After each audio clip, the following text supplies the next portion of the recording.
Tuhan kami, firman-Mu yang sanggup menolong kami, bahkan membaharui kami dari waktu ke waktu. Oleh sebab itu kami mohon berfirman-Lah Tuhan, pengurapan Roh-Mu kiranya menolong kami juga, supaya kami dapat menangkap dengan baik. Terpujilah nama Tuhan, di dalam nama Yesus yang hidup kami sudah berdoa. Kami ucapkan syukur dan kami sambut firman Tuhan dengan sukacita. Haleluya, amin. Puji Tuhan, saya persilakan kembali duduk. Sekaliannya sidang jemaat yang dikasihi Tuhan. Puji nama Tuhan, salam sejahtera bagi kita sekaliannya. Salam. Puji nama Tuhan dan salam persekutuan kita Philadelphia. Ya, kiranya segala pujian, hormat, syukur dan kemuliaan selayaknya kita persembahkan bagi Yesus, Kepala Gereja, mempelai pria sorga yang sungguh mengasihi kita, yang oleh karena kasih rahmat dan kemurahan Tuhan, kita masih diberikan waktu demi waktu, kesempatan demi kesempatan, untuk kita boleh menikmati hadirat Tuhan melalui pujian pengagungan kita, bahkan menikmati firman-Nya, menikmati kasih-Nya, supaya kiranya apa yang Tuhan limpahkan bagi kita boleh melengkapi, mempersiapkan kita menjadi satu umat yang layak di hadapan Tuhan. Itulah sidang mempelai perempuan Kristus yang kudus dan yang tidak bercacat celah ketika Tuhan datang kembali. Tentu ini bukan hal yang mudah, saudaraku, tetapi kita harus masuk melalui proses demi proses hingga kita boleh terus mengalami pembaharuan hingga kudus dan sempurna sama seperti Dia yang adalah sempurna. Kita belajar dari kitab Wahyu, ya saudaraku, saya selalu menyampaikan kitab Wahyu secara garis besar dibagi menjadi 3 bagian besar. Yang pertama itu adalah pasal yang pertama, di mana penyataan Yesus sebagai Tuhan dalam kebesaran dan kemuliaan-Nya.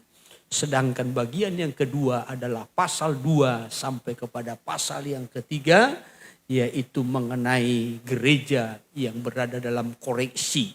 Ya, kondisi rohani gereja, ya saudaraku, ya baik gereja Efesus sampai kepada gereja ataupun jemaat di Laodikia yang dulu pernah ada di Asia Kecil. Namun ini menggambarkan bagaimana kondisi rohani gereja Tuhan juga pada zaman akhir ini. Ya saudara yang terkasih, ada yang mengalami kondisi rohani yang sangat-sangat merosot. Ya, tetapi ada juga yang masih bertahan, yang berjuang seperti jemaat di Philadelphia. Namun ada mendapat nasihat-nasihat yang cukup panjang, ada nasihat yang pendek, namun ada juga yang mendapat janji-janji kalau mengalami kemenangan. Ini bagian yang kedua. Sedangkan bagian yang ketiga itu dari pasal 4 sampai kepada pasal 22. Yaitu segala sesuatu yang akan terjadi. Ya saudara yang terkasih, ini disampaikan beberapa tahun yang lalu. Ya, dalam nubuatan yang disampaikan melalui penglihatan yang didapat oleh Rasul Yohanes di Pulau Patmos. Dan ini sudah terjadi dan sedang terjadi dan juga masih akan terus berlangsung. Pasal yang keempat sampai kepada pasal yang kelima kita melihat standar sorga yang harus dicapai oleh gereja Tuhan. Lalu pada pasal yang keenam kita melihat bagaimana penghukuman Tuhan yang mulai dinyatakan melalui pembukaan meterai. Iya. Namun sebelum meterai yang ketujuh, itu pada pasal yang ke-8, dalam pasal yang ke-7, Tuhan masih memberikan waktu kesempatan. Ya, bukan mencegah penghukuman, tidak, tetapi ya saudara, bagaikan menunda sesaat. Ya, sebelum kami memeteraikan hamba-hamba Allah kami pada dahinya, katanya. Lalu pada pasal yang ke-7, ayat 1 sampai kepada ayatnya yang ke-8, dimateraikanlah orang-orang percaya dari 12 suku Israel sebanyak 144.000. Mereka ini diselamatkan, saudaraku, sebagai buah sulung dari jemaat Israel. Lalu dari ayat 9 sampai kepada ayat 17, Itu adalah orang-orang yang diselamatkan yang keluar dari kesusahan yang besar. Saya sudah terangkan ini, ya saudaraku. Namun pada malam ini kita akan masuk kepada pasal yang ke-8. Pasal 8 ini adalah pembukaan meterai yang ke-7. Ya, pembukaan meterai yang ke-7. Ya, dari ayat 1 sampai kepada ayatnya yang ke-5. Apa isi meterai yang ke-7 ini? Ini yang akan kita lihat, ya saudaraku, supaya kita betul-betul mengerti, memahami dengan baik. Saya minta dibacakan dulu Wahyu pasal 8 dari ayat pertama sampai kepada ayatnya yang ke-5. Demikian firman Tuhan, meterai yang ke-7. Dan ketika anak domba itu membuka meterai yang ke-7, maka sunyi senyaplah di surga kira-kira setengah jam lamanya. Ya, terus. Lalu aku melihat ke-7 malaikat yang berdiri di hadapan Allah, dan kepada mereka diberikan 7 sangkakala. Ya, terus. Maka datanglah seorang malaikat lain, dan ia pergi berdiri dekat mezbah dengan sebuah pedupaan emas, dan kepadanya diberikan banyak kemenyan untuk dipersembahkannya bersama-sama dengan doa semua orang kudus. Terus. Di atas mezbah emas di hadapan tahta itu. Ya. Maka naiklah asap kemenyan bersama-sama dengan doa orang-orang kudus itu dari tangan malaikat itu ke hadapan Allah. Lalu malaikat itu mengambil pedupaan itu, mengisinya dengan api dari mezbah dan melemparkannya ke bumi. Maka meledaklah bunyi guruh disertai halilintar dan gempa bumi. Iya, nah puji Tuhan. Ini meterai yang ke-7. Kalau saudara lihat juga di situ perikopnya. Ya. Nah, dikatakan dari ayat pertama. Saya akan kutip ayat pertama sampai kepada ayat yang kedua dulu. Dalam ayat pertama dikatakan, dan ketika anak domba itu. Tentu ini menunjuk kepada pribadi Yesus sebagai anak domba Allah. Membuka meterai yang ke-7. Ya, membuka meterai yang ke-7. Nah, maka sunyi senyaplah di sorga kira-kira setengah jam lamanya. Lalu dilanjutkan ayat 2. Lalu aku melihat ke-7 malaikat. Ya, Rasul Yohanes melihat ke-7 malaikat yang berdiri di hadapan Allah. Perhatikan. Dan kepada mereka diberikan 7 sangkakala. Ya, kepada 7 malaikat ini yang ada di hadapan Allah diberikan 7 sangkakala. 7 sangkakala ini akan ditiup. Ya, ketika ini ditiup, saudaraku, maka terjadilah penghukuman Allah. Sangkakala pertama, sangkakala kedua, sangkakala ketiga, keempat, sampai kepada sangkakala yang ke-7. Ya. Maka kita melihat di sini, setelah ayat 1 sampai ayat 5, meterai yang ke-7 ini, lalu ayatnya yang ke-6. Di situ perikopnya, keempat sangkakala yang pertama. Ya.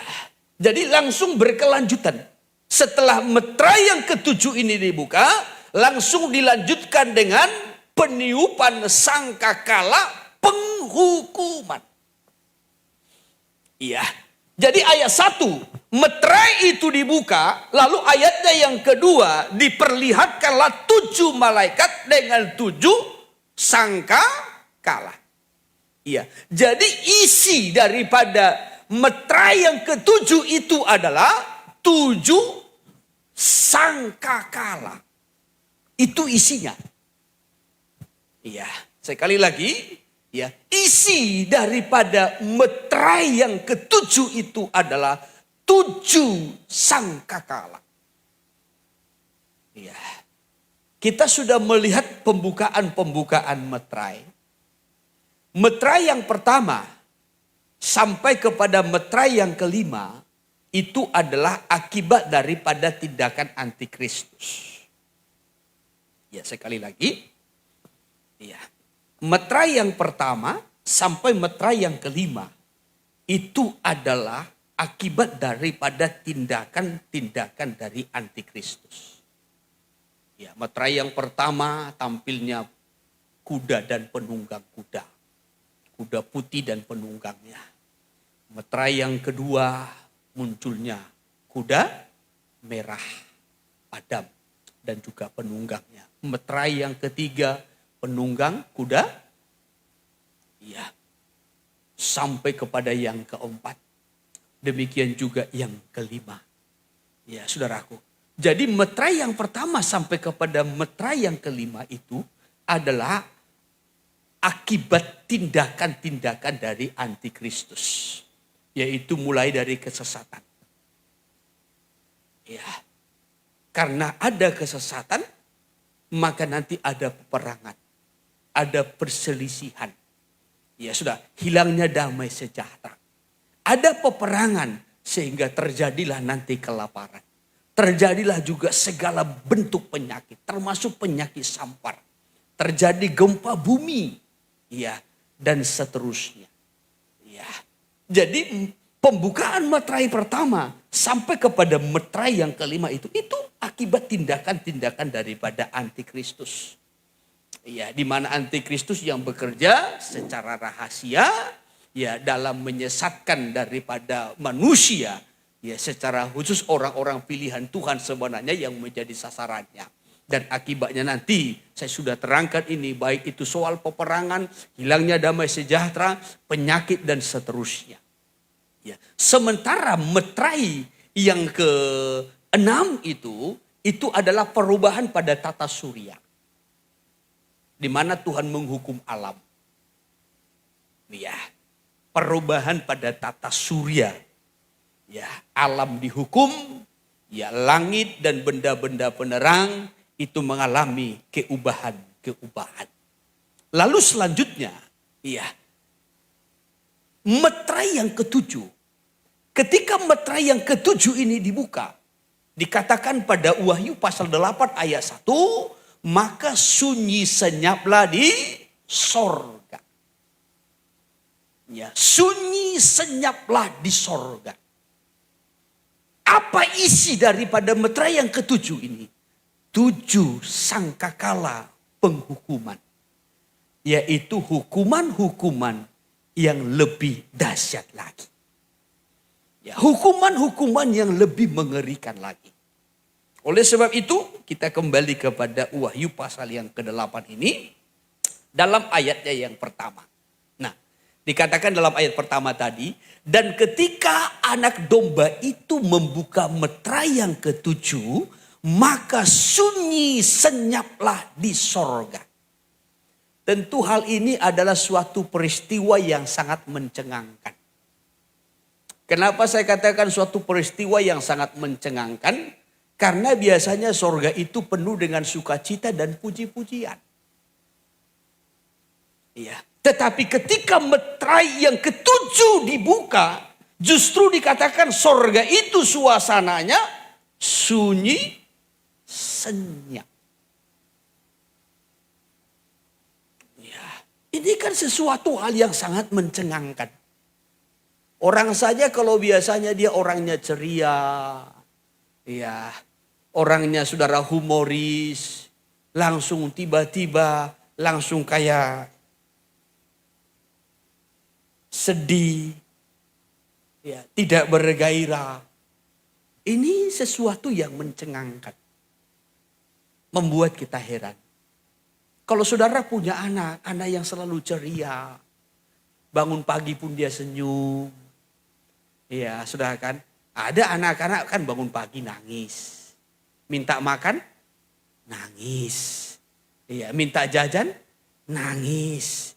Pokoknya segala sesuatu diungkapkan dengan tangisan. Ya. Tapi ada anak, segala sesuatu itu dilakukan dengan ceria. Minta uang jajan gak dikasih, tetap ceria. Bangun pagi, ceria. Dimarah, senyum. Ya. Tetapi tiba-tiba, ya, kita menemuinya dengan wajah yang sedih. Ini kan sesuatu yang mencengangkan.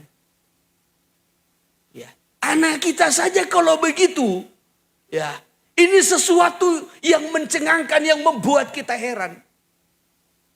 Ya. Tetapi ini sorga lebih lagi. Sorga itu biasanya penuh dengan sukacita.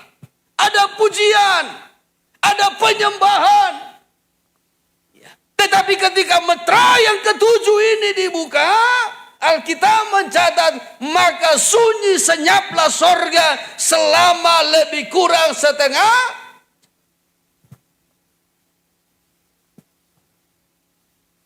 Maka tadi saya sampaikan ini sesuatu hal yang sangat mencengangkan. Ya. Kenapa demikian? Nah, tentu kan timbul satu pertanyaan. Kenapa sampai dikatakan sorga itu sunyi senyap? Ya, mari saya akan tarik sedikit ke belakang dulu. Ya, pada pasal yang ke-6, dalam Wahyu pasal yang ke-6, pasal sebelumnya, ya saudaraku, ya, ketika meterai yang ke-6 dibuka, ya, sebelum meterai yang ke-7, dikatakan dalam ayat 17. Dalam ayat 17, sebab sudah tiba hari besar murka mereka, ya, dan siapakah yang dapat bertahan? Dikatakan sebab sudah tiba, sudah saatnya hari besar murka mereka. Kata mereka ini siapa? Menunjuk kepada Allah yang duduk di tahta dengan anak domba. Ya. Sudah tiba waktunya hari murka Allah yang besar, dan siapakah yang dapat bertahan? Ini kan pertanyaan. Ya. Siapa yang dapat bertahan? Siapa yang mampu bertahan ketika Allah murka? Siapa yang sanggup menghadapinya ketika Allah murka? Ini pada pembukaan meterai yang ke-6, sebelum meterai yang ke-7. Apa isi meterai ke-7? 7 sangka kalah. Penghukuman-penghukuman yang lebih dahsyat. Penghukuman-penghukuman yang lebih mengerikan. Ya, sebelum itu dinyatakan pada pasal yang ke-6 ini, ketika meterai yang ke-6 itu dibuka, sudah timbul pertanyaan. Siapakah yang mampu bertahan ketika Allah dan anak domba itu menyatakan hukumannya? Sebab sudah tiba hari besar murka mereka. Yang bisa bertahan itu hanya orang-orang yang percaya. Ya, hanya orang-orang yang percaya. Maka sebelum pasal 8, saya kan sudah terangkan itu Wahyu pasal 7.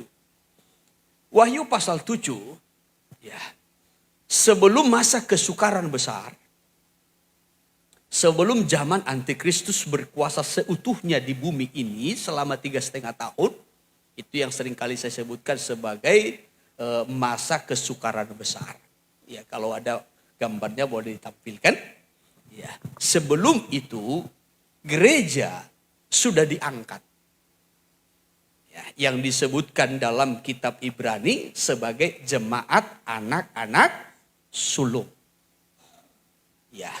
Dan dari orang Israel yang percaya disebutkan sebagai buah sulung. Mereka yang percaya sebelum masa kesukaran besar itu ada sekitar 144.000 yang diselamatkan. Ya, ada gambarnya?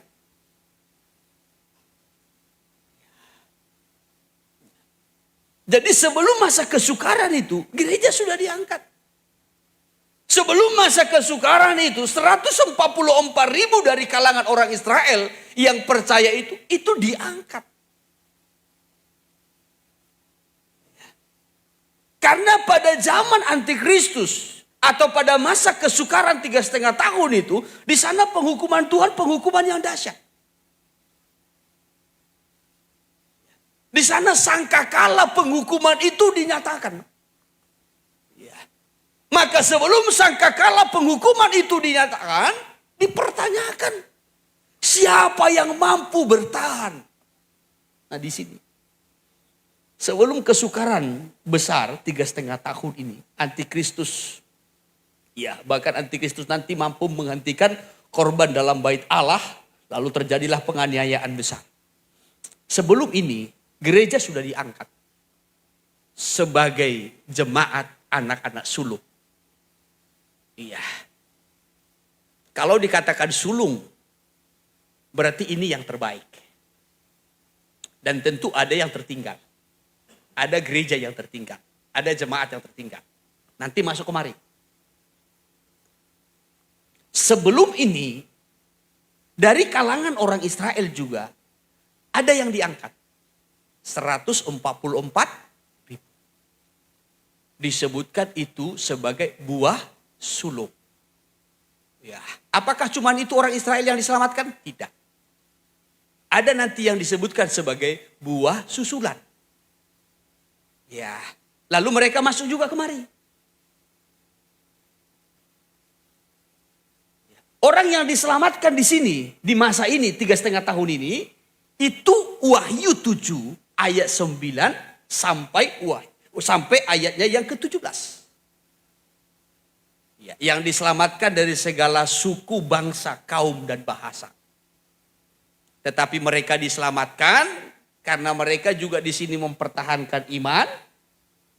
Mereka juga tetap bertekun, mereka tetap setia. Sekalipun mereka harus membayarnya dengan nyawa. Menjadi martir. Haleluya. Ya, haleluya. Baik dari kalangan orang Israel yang tertinggal.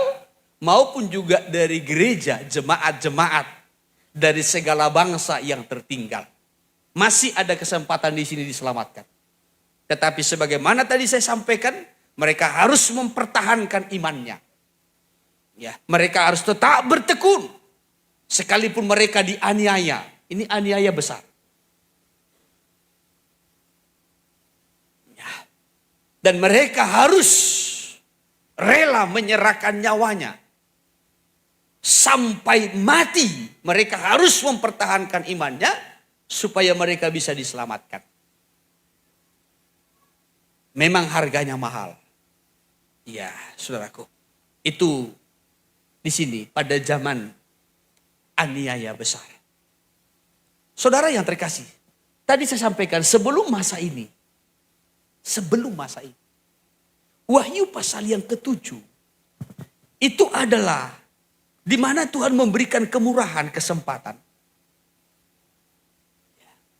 untuk diselamatkan dari kepicikan-kepicikan manusia. Pada meterai yang ke-6, Tuhan berkata, jangan dulu merusakkan tumbuh-tumbuhan. Jangan dulu merusakkan alam seutuhnya. Sebelum kami memateraikan hamba-hamba Allah pada dahi mereka. Jadi Tuhan memberikan kesempatan. Ya, untuk diselamatkan. Siapa mereka yang bisa diselamatkan? Siapa di antara mereka yang bisa bertahan? Yang pertama-tama. Yang percaya. Seperti 144 ribu dari kalangan orang Israel. Baru yang kedua. Yang mempertahankan imannya. Sekalipun harus menjadi martir. Ya, seperti segala bangsa.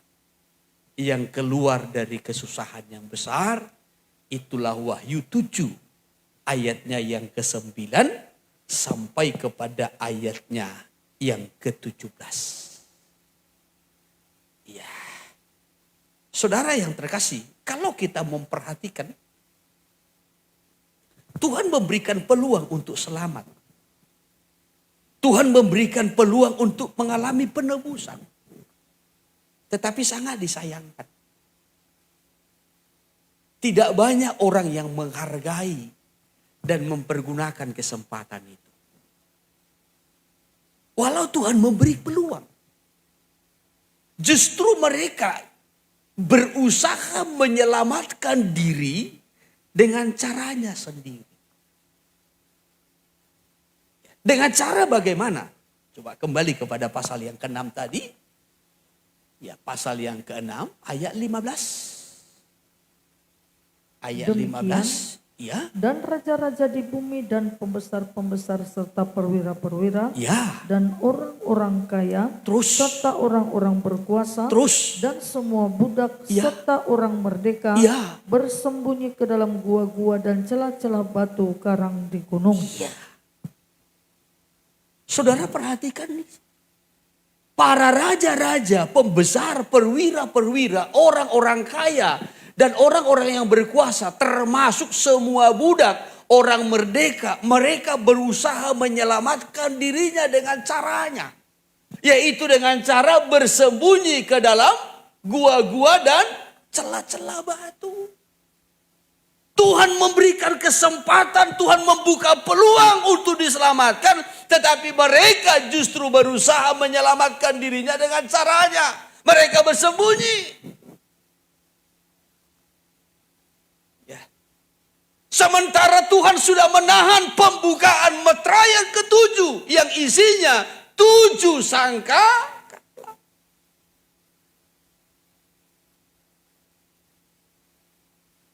Bisa ditangkap kira-kira? Tuhan memberikan peluang kepada manusia untuk diselamatkan, tetapi justru manusia itu hidup dalam dosa. Ya, tetap bertekun dalam dosa, tidak mau diselamatkan, justru berusaha menyelamatkan dirinya dengan caranya sendiri.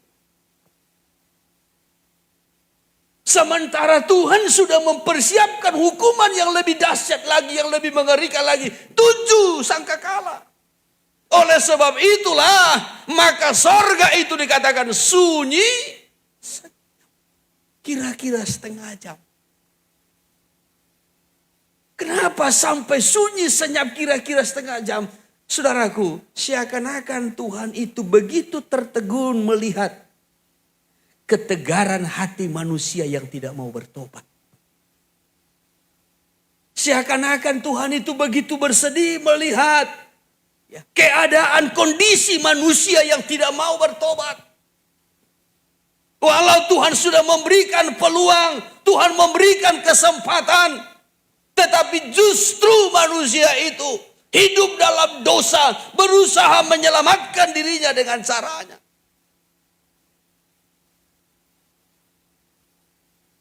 Itu yang membuat sorga itu bagaikan sunyi senyap. Peristiwa yang seperti ini pernah terjadi pada zaman Nabi Yesaya. Sampai Alkitab mencatat begini. Tuhan tertegun. Manusia hidup dalam dosa. Semakin bejat makin meningkat dalam dosa. Semakin sempurna dalam dosa, tidak terkendali. Dan tidak ada yang bisa menolong. Sehingga Tuhan berkata, karena tidak ada yang menolong, maka aku sendiri yang memberi pertolongan. Ya. Tapi walaupun demikian, manusia tetap menegarkan hatinya. Yesaya 59. Yesaya 59 dari ayat 1. Bukan kurang panjang tangan Tuhan katanya. Coba dari ayat pertama. Sesungguhnya tangan Tuhan tidak kurang panjang untuk menyelamatkan. Ya terus. Dan pendengarannya tidak kurang tajam untuk Sama seperti mendengar. ini. Ya. Jadi peristiwa dalam Wahyu. Pasal yang ke-8 itu. Bukan kurang panjang tangan Tuhan menyelamatkan. Bukan kurang tajam telinga Tuhan mendengar. Tetapi persoalannya manusia tetap bertekun dalam dosa. Tuhan berikan kesempatan, Tuhan berikan peluang tetap bertekun dalam dosa.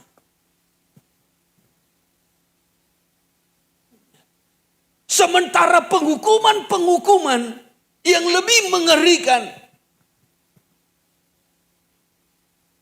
sudah akan tiba.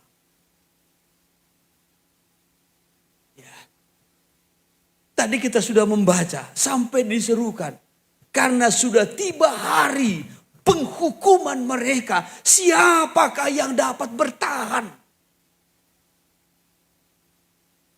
Ini masih penghukuman materai dengan sangkakala. Ini belum cawan murka yang sangat mengerikan.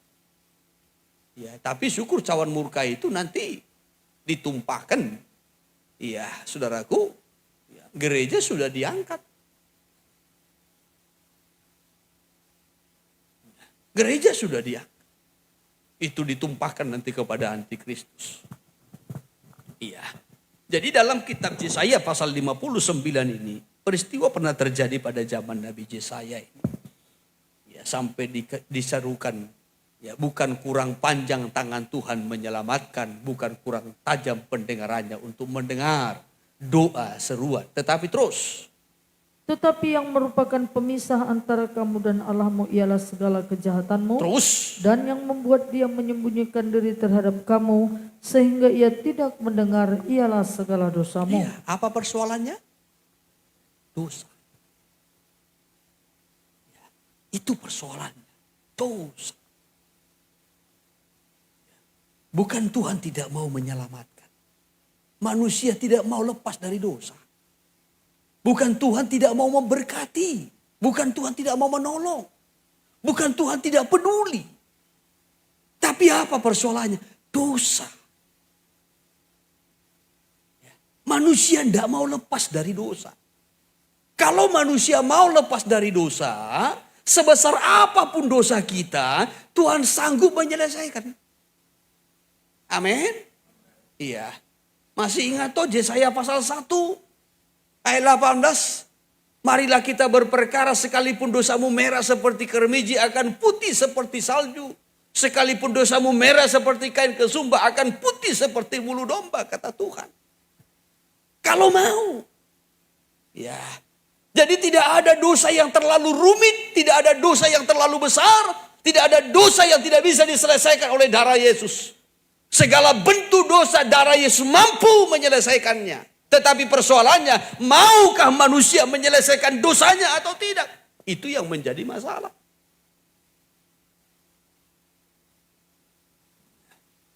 Manusia tidak mau diselesaikan dosanya. Manusia justru bertekun dalam dosa, cinta dengan dosa itu, sayang dengan dosa itu. Walaupun Tuhan memberikan kesempatan, peluang.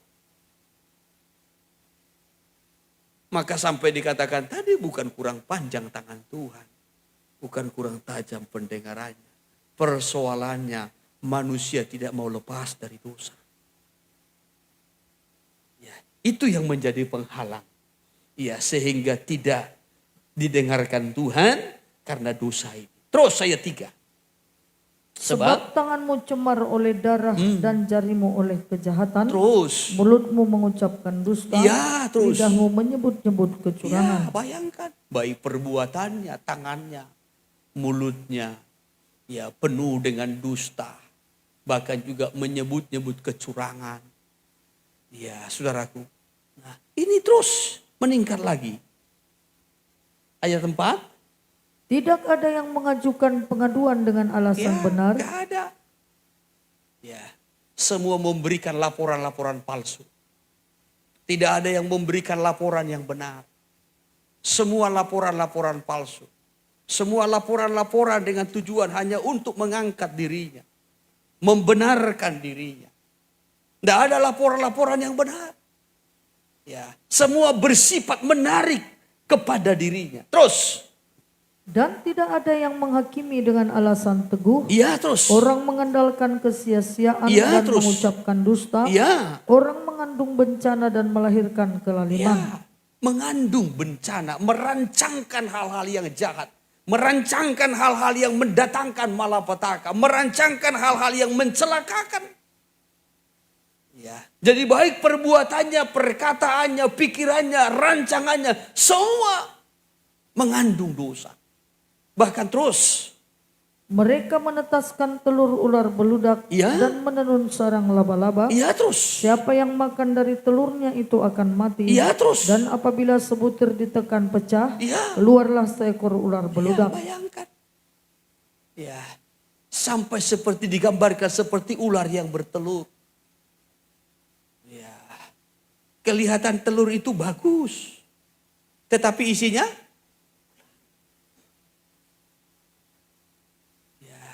kelihatan sesuatu yang dihasilkannya itu kelihatan bagus. Padahal hasilnya adalah ular beludak. Kan banyak orang bisa seperti menghasilkan ide-ide, tetapi ide-idenya itu seperti bagus terlihat. Ya, programnya seperti bagus terlihat. Tetapi semua itu bagaikan ular. Ada tujuannya. Ya, merusak, menghancurkan orang lain. Berbisa. Ya. Jadi semua mengandung dosa. Rancangan-rancangan yang mencelakakan. Kalau saya baca ini dalam terjemahan firman Allah yang hidup, ini lebih jelas kita lihat. Ya, tapi coba mari kita lanjutkan dulu. Bagaimana dosa ini terus berkembang, meningkat sampai sempurna. Ayat selanjutnya ayat 6. Sarang yang ditenun itu tidak dapat dipergunakan sebagai pakaian. Ya. Dan buatan mereka itu tidak dapat dipakai sebagai kain. Terus. Perbuatan mereka adalah perbuatan keraliman. Ya. Dan yang dikerjakan tangan mereka adalah kekerasan belaka. Bayangkan. Perbuatan mereka semua mengandung dosa. Kekerasan belaka. Terus. Mereka segera melakukan kejahatan dan bersegera hendak menumpahkan darah orang yang tidak bersalah. Ya, terus. Rancangan mereka adalah rancangan kelaliman. Terus. Dan kemana saja mereka pergi, mereka meninggalkan kebinasaan dan keruntuhan. Ya. Jadi kemana saja mereka pergi. Ya, meninggalkan kebinasaan dan keruntuhan. Sementara pujian kita berkata, di mana saja kita berdiri, di situ terjadi. Di mana? Di situ terjadi. Loh. Kami terima kuasa-Mu Tuhan. Kami terima. Terus dimanapun. Di situ harusnya. Ya, harusnya. Tetapi justru sebaliknya. Kemana mereka melangkah, kemana mereka pergi, justru di situ mereka meninggalkan kebinasaan, keruntuhan, kehancuran, perpecahan. Harusnya di mana kita berada? Di situ terjadi mujizat. Jangan di mana kita berada, di situ terjadi perpecahan, di situ terjadi kehancuran, di situ terjadi kebinasaan.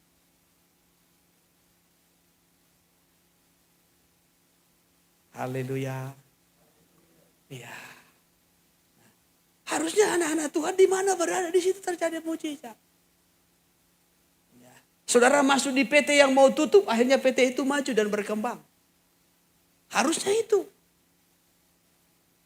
Ya. Ini usaha sudah mau tutup, tetapi ketika saudara masuk di usaha itu berkembang.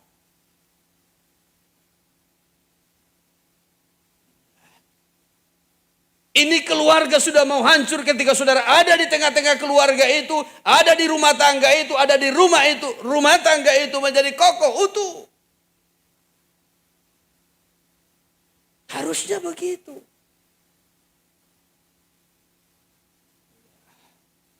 Bisa ditangkap? Anak-anak Tuhan di mana berada harusnya terjadi mujizat. Dimasukkan ke komsel ini berkembang. Jangan dimasukkan ke komsel ini pecah belah.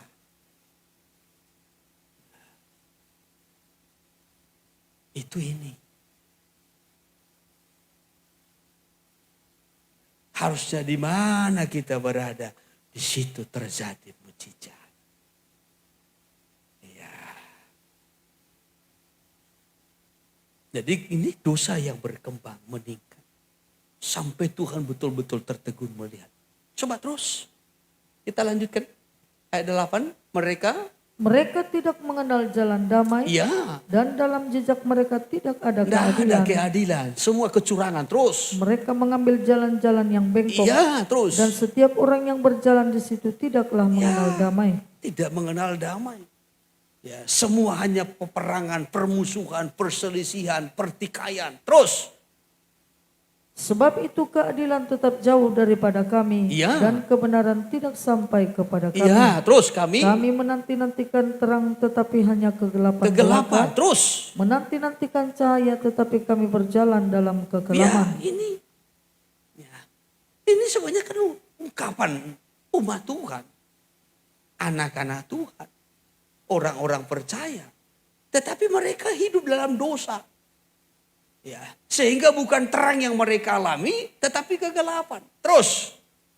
Kami meraba-raba dinding seperti orang buta. Ya. Dan meraba-raba seolah-olah tidak punya mata. Terus. Kami tersandung di waktu tengah hari seperti di waktu senja. Ya. Duduk di tempat gelap seperti orang mati. Ya, tersandung. Terus, lanjutkan.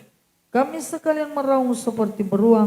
Suara kami redup seperti suara burung merpati. Ya. Kami menanti-nantikan keadilan tetapi tidak ada. Terus. Menanti-nantikan keselamatan tetapi tetap jauh dari kami. Ya.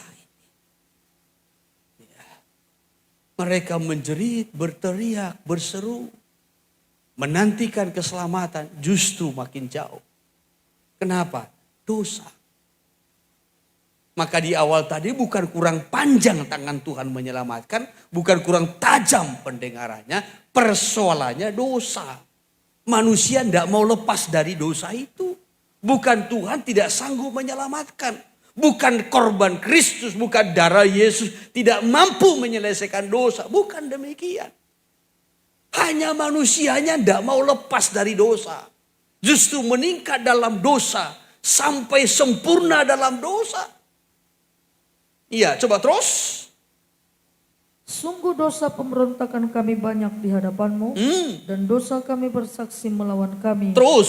Sungguh kami menyadari pemberontakan kami. Iya. Dan kami mengenal kejahatan kami. Sadar tapi nggak bertobat. Iya kau? Ya, sungguh dosa pemberontakan kami banyak di hadapan. Tahu. Ya. Tahu sebagai orang berdosa. Bahkan masih berlanjut. Dan dosa kami bersaksi melawan kami. Dosa kami menuduh kami. Dosa kami mendakwa kami. Tahu.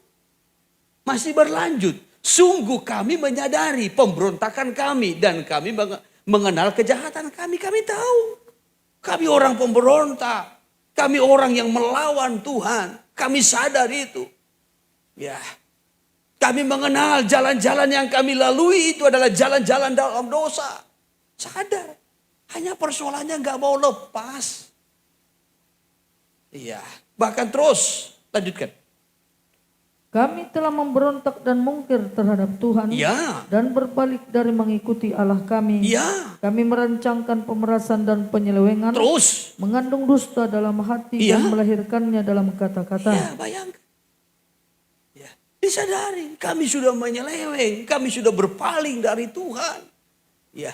Dan dikatakan di sini, ya, kami merancangkan pemerasan dan penyelewengan, mengandung dusta. Ya, jadi yang dipikirkannya itu, yang dirancangkannya itu, ya, selalu adalah kebohongan, dusta. Itu yang selalu dipikirkannya, kebohongan, menciptakan kebohongan, sehingga lahirlah dalam kata-kata. Kebohongan itu kan dirancang dulu. Ya. Nanti kalau ditanya, apa jawabanku? Kan dirancang dulu di sini. Ya. Pas begitu ketemu, ditanya pula. Langsung keluar melalui kata-kata lahir. Ya. Maka jangan membiasakan kebohongan. Jangan suka bohong. Biasanya orang yang suka bohong itu karena tidak tenang dalam hidupnya. Ya, kacau, kurang percaya diri. Ya, cemas. Ya, sehingga suka bohong. Ya, apalagi kurang percaya diri. Ya, merasa tidak mampu. Merasa kalah bersaing dengan yang lain. Sehingga nanti timbul. Ya, rancangan-rancangan kebohongan, dusta. Ya, sehingga mendustai orang lain demi mengangkat dirinya, lebih untuk menunjukkan dirinya bahwasanya dia pun bisa, dia pun mampu. Ya, tetapi semua itu dirancang dalam kebohongan. Ya. Jangan sampai menjadi kebiasaan dalam bohong. Ini dimulai dari rancangan-rancangan kebohongan sampai nanti timbul dalam kata-kata. Lahir dalam kata-kata. Terus ayat 14. Hukum telah terdesak ke belakang Ya. dan keadilan berdiri jauh-jauh. Sebab Kebenaran tersandung di tempat umum terus dan ketulusan ditolak orang. ketulusan sudah ditolak. Tidak lagi.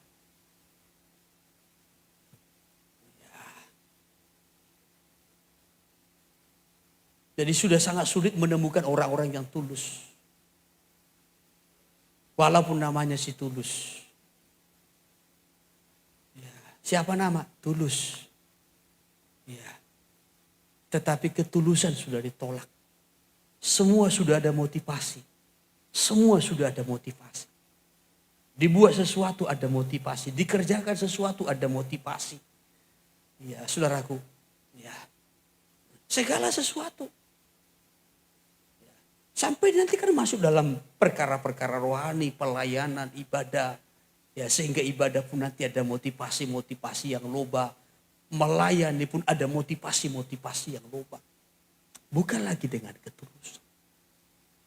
Ya. Saudara bayangkan tadi mulai dari ayat 1 sampai kepada ayatnya yang ke-14 ini. Bagaimana dosa itu terus makin berkembang. Makin meningkat. Semua diteter.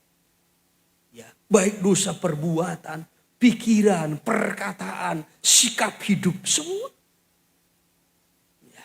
Terus ayat 15.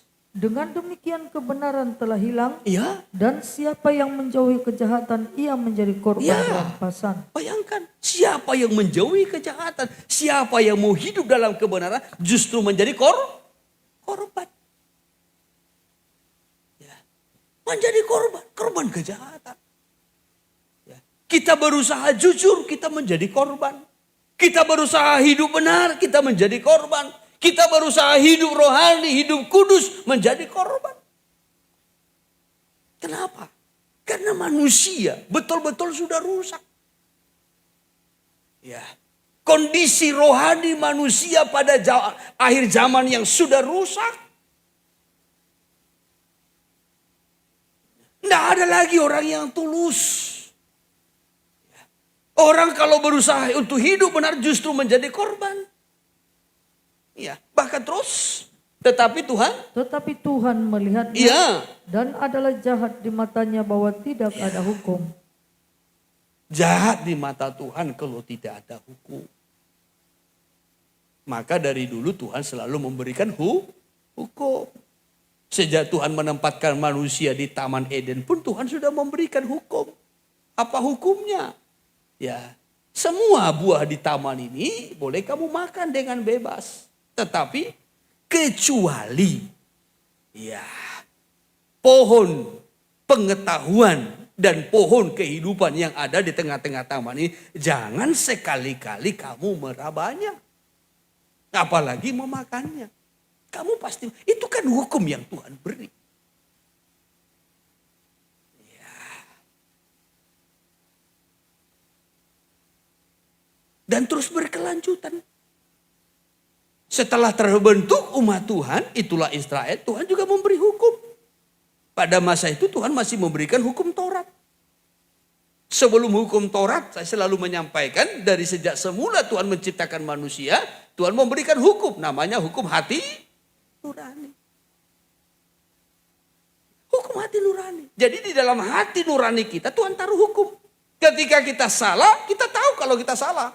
Ketika kita benar, kita tahu kita benar. Maka ketika Adam dan Hawa bersalah memakan buah itu mereka tahu. Mereka salah. Walaupun pada waktu itu belum ada Alkitab. Hukum Taurat belum turun. Tetapi Tuhan menaruh hukum itu di dalam hati manusia. Itulah hukum hati nurani. Ketika mereka bersalah mereka tahu. Sehingga mereka menyemat daun pohon ara membuat pakaian. Lalu mereka bersembunyi. Kenapa mereka bersembunyi? Karena mereka tahu mereka salah. Dari mana mereka tahu? Hukum yang Tuhan taruh di hatinya. Hukum hati nurani. Maka sampai sekarang hukum hati nurani itu juga masih tetap ada. Walaupun kita juga memiliki hukum secara tertulis. Perjanjian lama dengan perjanjian baru.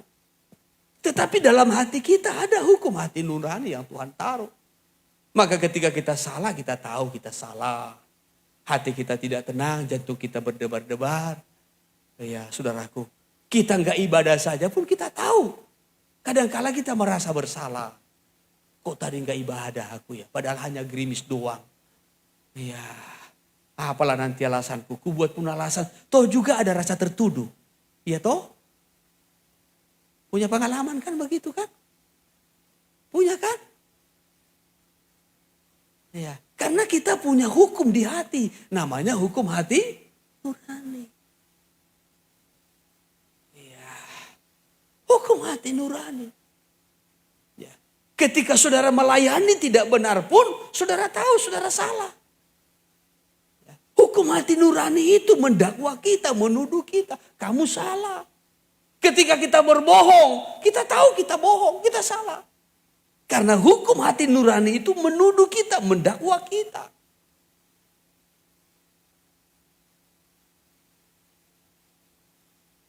Ya, ini saudaraku.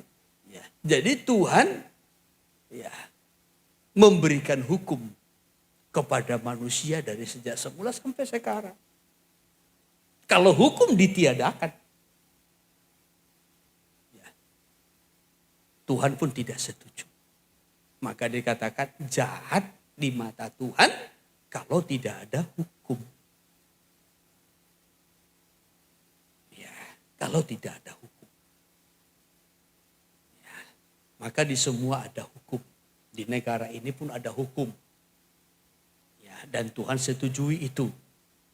Ya, di tempat saudara bekerja juga ada hukum. Dan Tuhan juga izinkan itu. Ya, jadi ketika dosa ini meningkat sampai hukum bagaikan ditiadakan, ya saudara diabaikan, maka dalam ayat 16 Tuhan tertegun.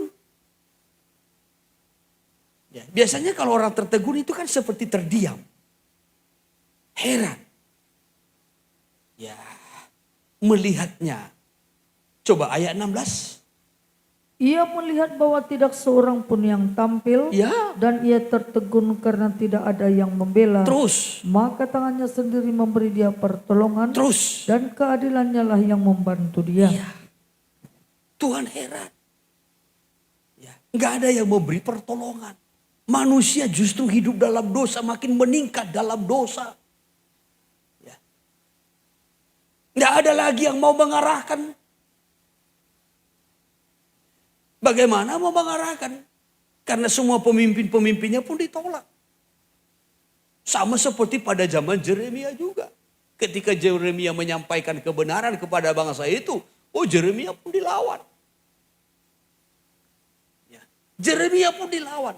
Sampai Yeremia pernah berkata begini kepada Tuhan. Tuhan, aku tidak mau lagi berbicara tentang Tuhan. Sampai Yeremia tidak mau lagi menyampaikan firman, tidak mau lagi berkhotbah, tidak mau lagi bernubuat. Ya, karena semua khotbahnya, semua nubuatannya ditolak. Dan Yeremia diancam. Sampai Yeremia berkata, Tuhan aku tidak mau lagi. Tetapi ketika Yeremia tidak mau menyampaikan firman, justru di dalam hatinya itu ada bagaikan nyala api yang berkobar-kobar dan dia tidak mampu menahannya.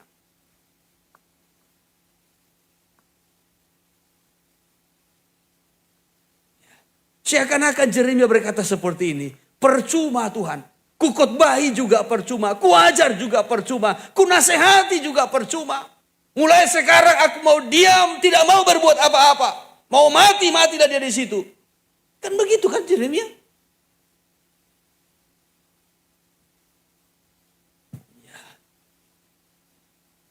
Yang ke maut, ke mautlah. Yang ke pedang, ke pedanglah. Yang ke kelaparan, ke kelaparanlah.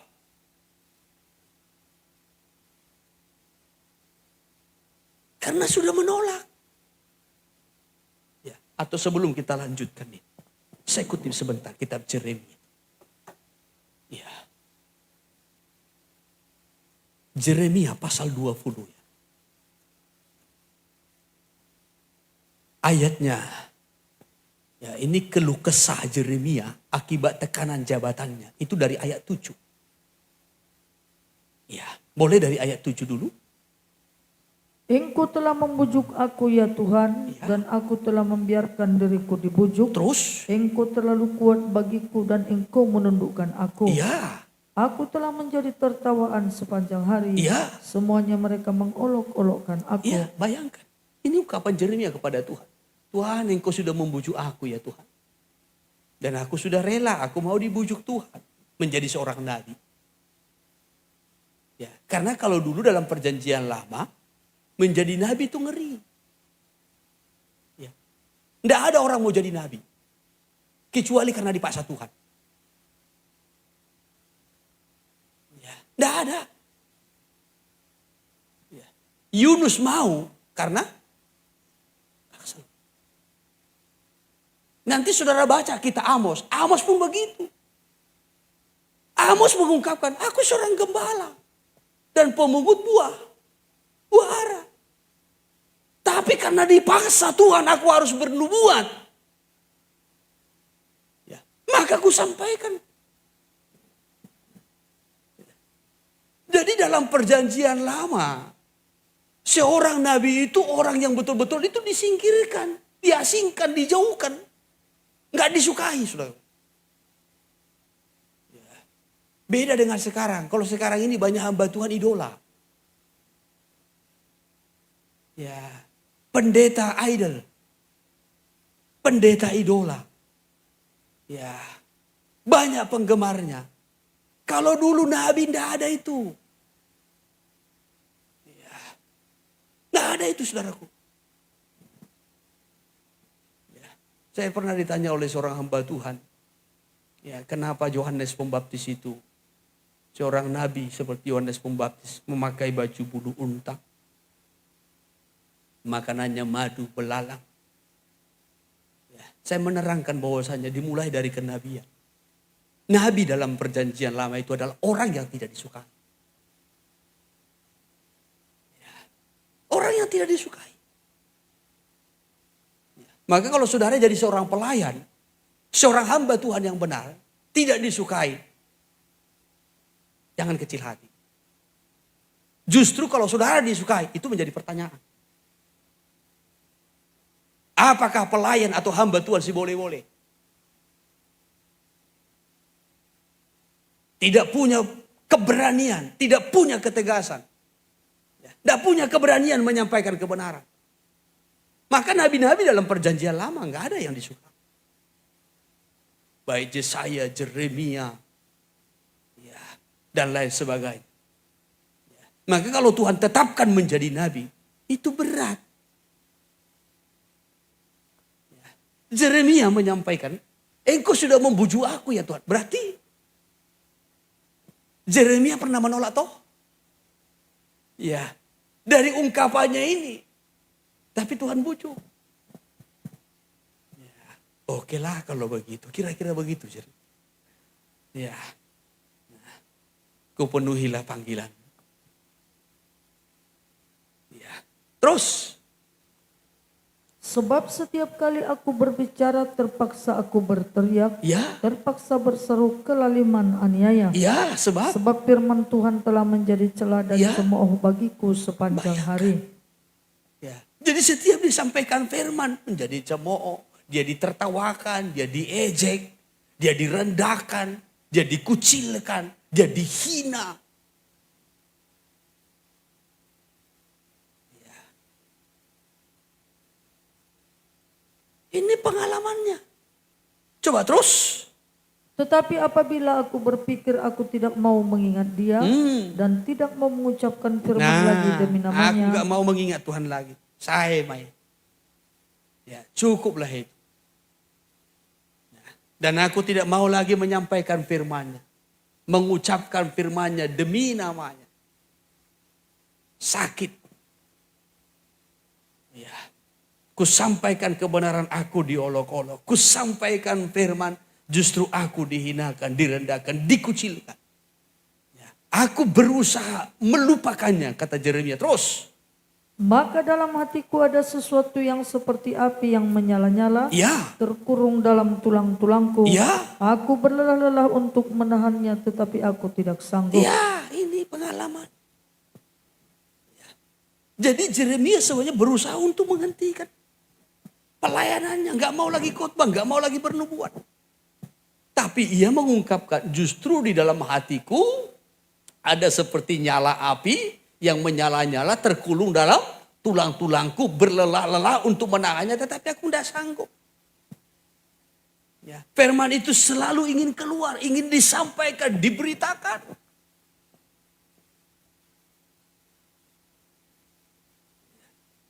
Tetapi tidak ada orang mau menerimanya, tidak ada orang yang mau mendengarnya.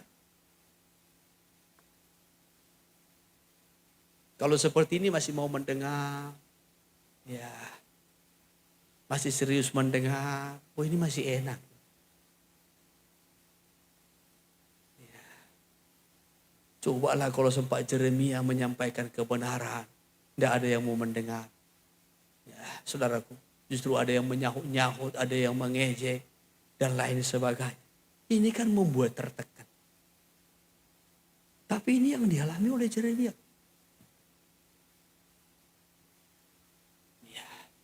Ini yang dia lakukan. Karena pada zaman Yeremia memang dosa itu betul-betul meningkat. Apalagi Yeremia menyampaikan khotbah nubuatan. Bangsa itu akan dibuang ke Babel 70 tahun. Ya, akan mengalami penghukuman di sana, sengsara di sana, ditawan di sana, diperbudak di sana. Siapa yang mau dengar? Dari pasal 1, pasal 2, pasal 3 sampai pasal 4 Yeremia menyampaikan itu soal dosanya. Sekalipun ada nabi-nabi yang palsu kan menyampaikan, oh damai sejahtera, damai sejahtera, damai sejahtera menyertai kita, selamat. Ya, Yeremia menyampaikan kamu akan masuk ke pembuangan. Bertolak belakang toh? Ya, penghukuman Tuhan akan dinyatakan. Ya. 6 materai akan dibuka. 7 materai akan dibuka, 7 sangkakala akan disampaikan, dibunyikan. 7 cawan murka akan ditumpahkan. Justru ada yang lain berkata, kita selamat. Tuhan memberkati. Praise the Lord. Ya, kamu selamat. Dosamu sudah diampuni. Engkau diberkati. Ya, dosanya enggak dinyatakan.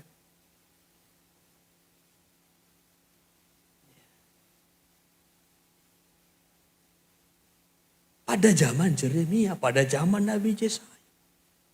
Peristiwa-peristiwa ini. Bagaimana dosa meningkat. Umat Tuhan tidak mau tahu. Walau diberikan kesempatan. Ya. Maka Tuhan berkata melalui Yeremia. Ya sudah, yang ke maut, ke maut. Yang ke pedang, ke pedang. Mundur dulu pasal 15. Pasal 15.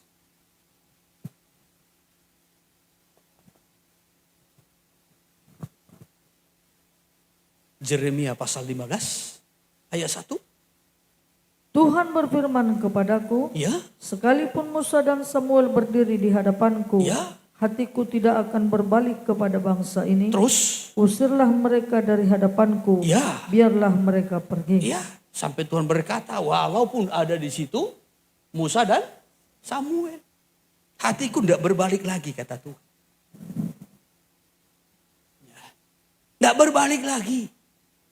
Walaupun ada Musa. Musa pernah berdoa bergumul untuk bangsa Israel yang menyembah berhala. Apa kata Musa? Tuhan, lebih bagus namaku engkau hapus dari kitab kehidupan. Asal bangsa ini yang engkau selamatkan. Musa betul-betul dengan hati yang lembut. Berulang-ulang bangsa itu memberontak kepada Tuhan melalui Musa. Tapi Musa selalu dengan lembut. Dan terus menuntun mereka dalam perjalanan. Demikian juga dengan Samuel.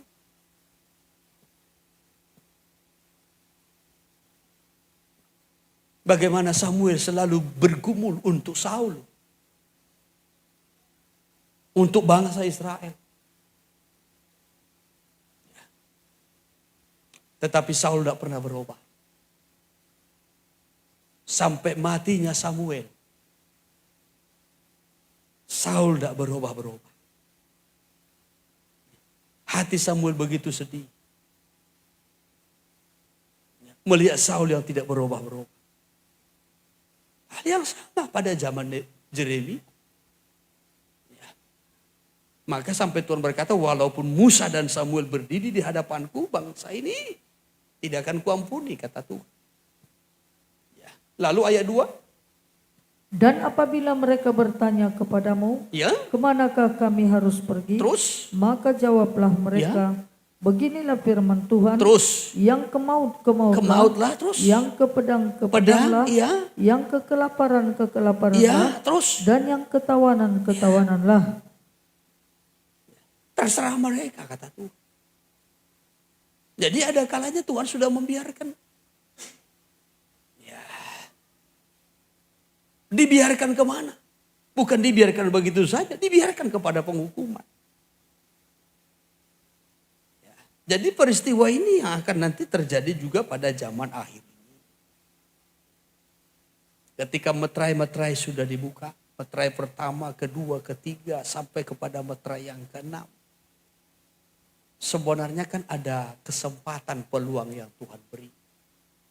Saya sudah menyampaikan, ya saudaraku, dalam pembukaan meterai yang pertama sampai kepada meterai yang keenam. Dalam kemarahan Tuhan, Tuhan selalu memberikan kesempatan untuk bertobat. Dalam kemarahan Tuhan, Tuhan selalu memberikan peluang untuk diperbaiki. Tetapi ketika kesempatan itu tidak dipergunakan, ya, maka nanti akan dibukalah meterai yang ketujuh. Apa isi meterai yang ketujuh? 7 sangkakala. Maka ketika meterai yang ketujuh itu dibuka. Tadi kita sudah melihat dalam Wahyu pasalnya yang ke-8. Sorga itu sunyi senyap. Kenapa sunyi senyap? Tuhan bagaikan tertegun melihat. Tuhan heran melihat. Sorga heran melihat. Walau sorga itu biasanya penuh dengan sukacita dan puji-pujian. Tetapi heran melihat ketegaran hati manusia. Ya, yang tidak mau lepas dari dosa. Justru bertekun dan meningkat dalam dosa. Walau Tuhan memberikan kesempatan, peluang untuk dipulihkan, diperbaiki. Peluang untuk bertobat. Justru manusia makin meningkat dalam dosa. Yesaya pasal 59 kita sudah baca dari ayat 1 sampai kepada ayat 15. Ya, maka dalam ayat 16 kembali. Ya, Yesaya 59 ayat 16 sekarang. Ayat 16. Demikian. Ia melihat bahwa tidak seorang pun yang tampil. Ya. Dan ia tertegun karena tidak ada yang membela. Tuhan sampai tertegun. Heran. Ketegaran hati manusia ini. Saya minta dibacakan dulu dalam terjemahan firman Allah yang hidup. Ayat yang ke-16 ini saja. Ya, terjemahan firman Allah yang hidup. Ia melihat bahwa tidak ada seorang pun yang menolong kamu. Tuhan melihat tidak ada yang menolong manusia itu. Karena mereka meningkat hidup dalam dosa. Ya, cinta dengan dosa, terikat dengan dosa. Terus. Dan ia merasa heran karena tidak ada seorang pun yang berusaha membela kamu. Sampai Tuhan heran. Ya, Tuhan tertegun.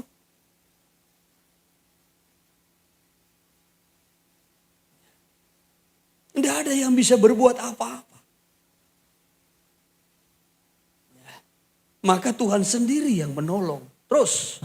Sebab itu ia sendiri bertindak untuk menyelamatkan kamu. Terus. Dengan kekuatannya dan keadilannya. Tidak ada yang bisa menolong kita lepas dari dosa. Mampukah berhala kita? Mampukah opung kita yang sudah meninggal menolong kita dari dosa? Tidak mampu.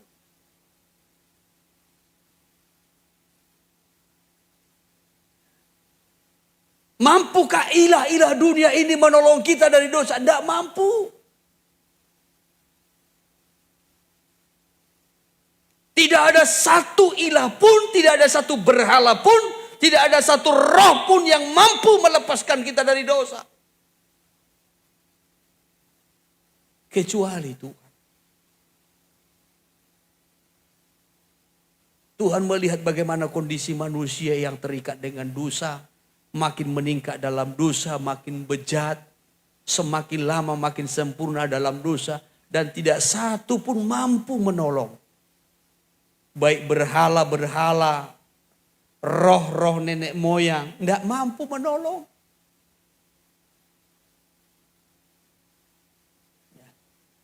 Karena Tuhan melihat tidak ada satu pun yang mampu menolong, tidak satu makhluk pun mampu menolong.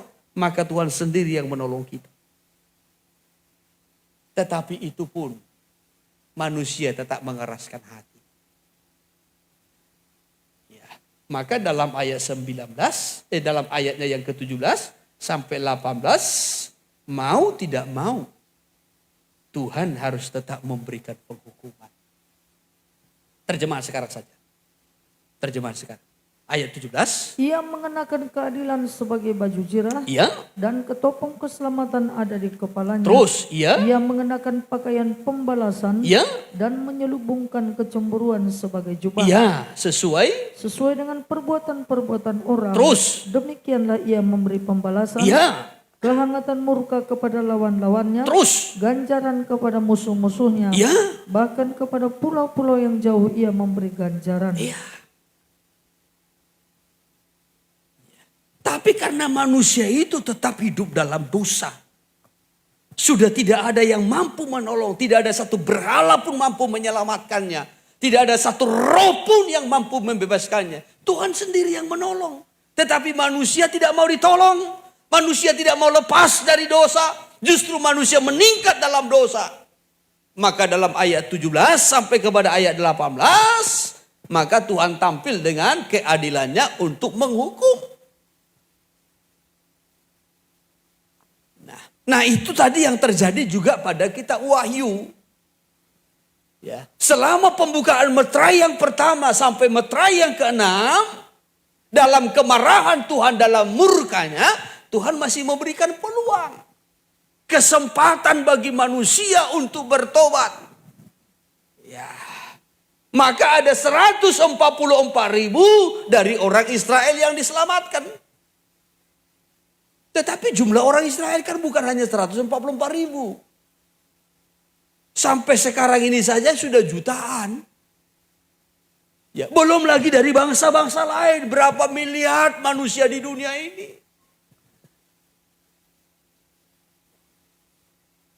Ya. Berapa yang merespon Tuhan. Berapa yang merespon keselamatan itu. Berapa yang menerima keselamatan. Berapa banyak orang yang hidup dalam dosa. Tidak sewanding.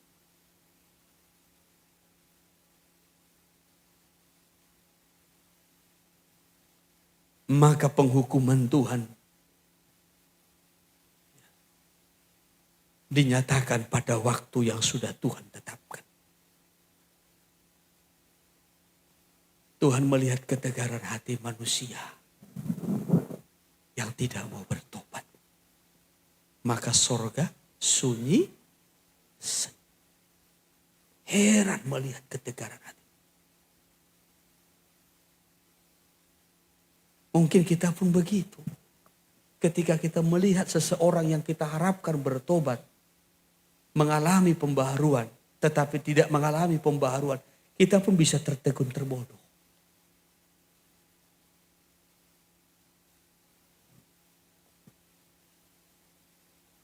Kita merindukan seseorang yang kita kasihi, yang kita cintai. Apakah mungkin anak kita, saudara kita, keluarga kita, teman kita. Mengalami perubahan, mengalami pertobatan. Tetapi justru tanpa sepengetahuan kita, justru hidup dalam dosa, makin meningkat dalam dosa. Kita pun bisa tertegun, terbodoh melihatnya, terdiam.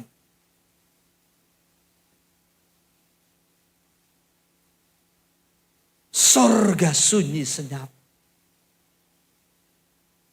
Kira-kira setengah jam melihat ketegaran hati manusia.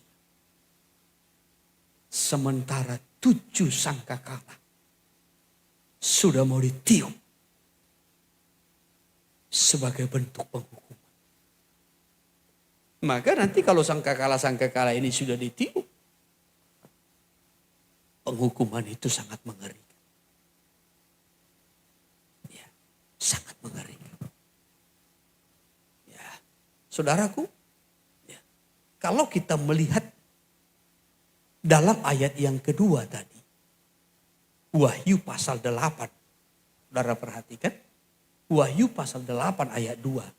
Lalu aku melihat ke-7 malaikat yang berdiri di hadapan Allah dan kepada mereka diberikan 7 sangkakala. Ya, 7 sangkakala, 7 malaikat dan 7 sangkakala. Ya.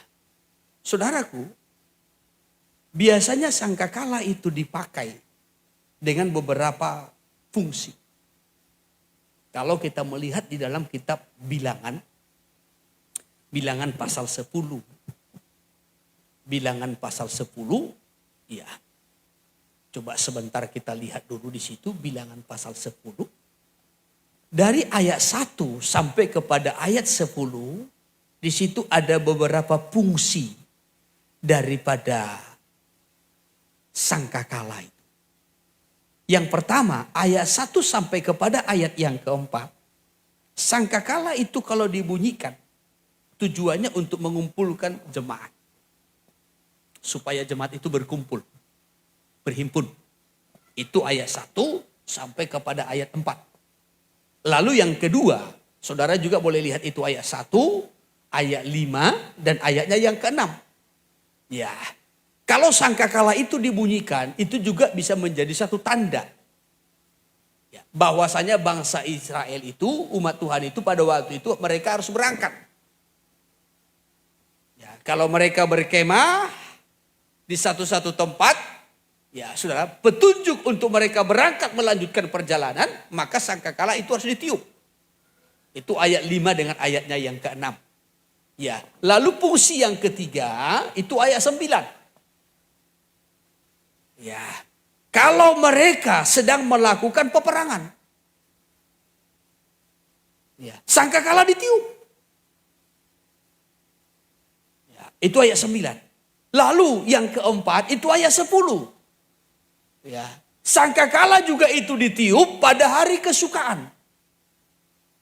Ya, pada hari di mana mereka berpesta bersuka, saat korban-korban itu dipersembahkan. Jadi ada beberapa fungsi. Tetapi yang kita kutip ini adalah bagian yang ketiga. Yaitu dalam ayatnya yang ke-9. Sangkakala itu ditiup ketika dalam peperangan. Ya, coba dulu ayat 9. Ayat Dan 9. apabila kamu maju berperang di negerimu melawan musuh yang menyesakkan kamu, Ya. Kamu harus memberi tanda semboyan dengan nafiri, Ya. supaya kamu diingat di hadapan Tuhan Allahmu, Ya. dan diselamatkan daripada musuhmu. Ya. Ya. Jadi ketika mereka berperang, sangkakala itu ditiup sebagai tanda. Ya. Supaya Tuhan turun dalam peperangan itu. Dan Tuhan sendiri yang berperang. Ya. Untuk menaklukkan musuh. Dan ini terjadi pada zaman Joshua. Ketika mereka berperang dalam meruntuhkan tembok Jeriko. Maka 7 imam ya, harus meniup sangkakala. Kalau tadi dalam kitab Wahyu 7 malaikat dengan 7 sangkakala. Ya. Tapi pada zaman Joshua, ya, 7 imam dengan 7 sangkakala. Ya, saya kutip Joshua sebentar. Kita Joshua pasal 6 ayat 4. Ayat 4. Demikian, Ya. Dan 7 orang imam harus membawa 7 sangkakala tanduk domba di depan tabut. Ya. Tetapi pada hari yang ke-7, Ya. 7 kali kamu harus mengelilingi kota itu sedang para imam meniup sangkakala. Iya, para imam meniup sangkakala. Perhatikan, dan 7 orang imam harus membawa 7 sangkakala tanduk domba. Ya. Maka ketika imam-imam ini meniup sangkakalanya, apalagi pada hari yang ke-7 mereka mengelilingi tembok Jeriko, disitulah Tuhan turun memberikan kemenangan, meruntuhkan tembok Jeriko. Ya. Jadi sangkakala ini fungsinya bukan hanya mengumpulkan, bukan hanya tanda berangkat, bukan hanya tanda kesukaan ketika mereka berpesta, tetapi sangkakala ini juga adalah tanda di mana mereka sedang berperang supaya Tuhan turun dalam peperangan itu dan memberikan kemenangan kepada umatnya. Haleluya. Maka di dalam kitab Wahyu, kenapa sangkakala ini ditiup? Sebab Tuhan turun berperang melawan antikristus dan para pengikutnya. Yaitu orang-orang yang hidup di dalam dosa. Ya. Pada waktu itulah Tuhan datang menghukum. Dengan berbagai-bagai penghukuman. Nanti kita melihat kelanjutannya. Sangkakala yang pertama ditiup, apa yang terjadi? Sangkakala yang kedua ditiup, apa yang terjadi? Sangkakala yang ketiga ditiup, apa yang terjadi? Penghukuman-penghukuman Tuhan. Kepada siapa? Ketika Tuhan berperang melawan antikristus dan para pengikutnya. Saya minta gambar itu sekali lagi tampilkan. Haleluya. Ya, supaya kita melihat kesimpulannya, saudara. Iya.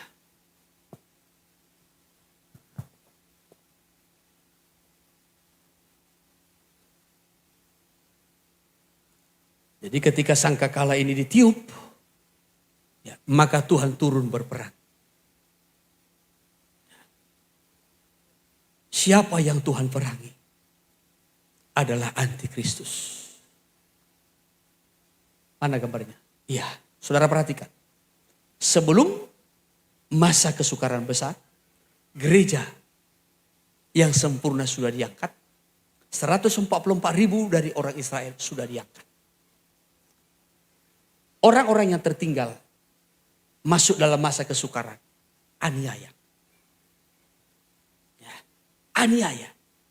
Dan yang berkuasa di sini sepenuhnya adalah antikristus. Maka disinilah sangkakala itu ditiup satu persatu. Dan penghukuman Tuhan dinyatakan. Siapa yang Tuhan perangi? Antikristus dan para pengikutnya. Ya. Antikristus dan para pengikutnya yang menganiaya, ya, yang menganiaya orang-orang yang tertinggal, orang-orang percaya yang tertinggal, orang-orang percaya yang tidak ikut terangkat. Supaya orang-orang percaya juga melihat perbuatan-perbuatan Tuhan yang besar. Penghukuman-penghukuman Tuhan yang lebih dahsyat lagi. Sehingga mereka sekiranya mungkin mempertahankan imannya. Bertekun memperjuangkan imannya. Sekalipun harus mati martir. Supaya mereka juga diselamatkan bagaikan buah susulan. Haleluya. Itu yang menjadi tujuannya. Ya. Jadi nanti sangkakala itu penghukuman di sini. Siapa yang Tuhan hukum? Sekali lagi, antikristus dan orang-orang pengikutnya. Supaya orang-orang yang tertinggal, orang-orang percaya yang tertinggal, masih ada kesempatan 3,5 tahun lagi untuk diselamatkan. Sekalipun harus dengan harga yang mahal. Tetapi kiranya jangan sampai kita masuk ke sana. Biarlah kita menjadi jemaat-jemaat sulung yang diangkat ketika Tuhan datang kembali. Haleluya. Inti yang saya mau sampaikan adalah hargai kesempatan, kemurahan-kemurahan yang Tuhan beri. Selagi Tuhan masih memberikan kesempatan, mari pakai pergunakan kesempatan itu. Hargai kesempatan itu. Jangan sampai kita terus hidup dalam dosa, meningkat dalam dosa. Tetapi mari kita bawa hidup kita dalam tanda pertobatan. Saya batasi firman-Nya sampai di sini. Kiranya Tuhan menolong kita untuk mengerti. Tuhan memberkati.